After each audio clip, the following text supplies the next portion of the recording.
How to log photos using Google Photos archive feature. Hey guys, welcome back to the channel.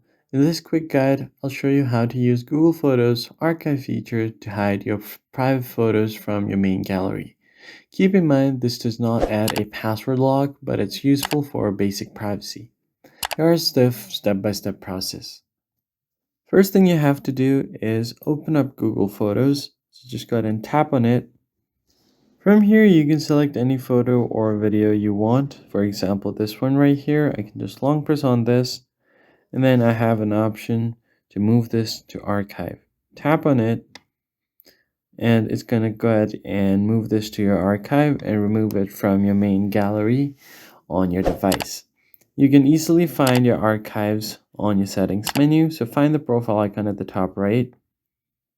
Here you should find your archives. If you don't see it, go to photo settings and there you should find it.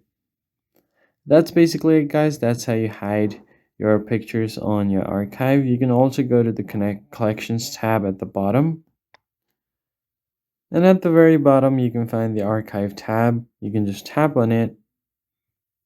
And here you can find your archived image.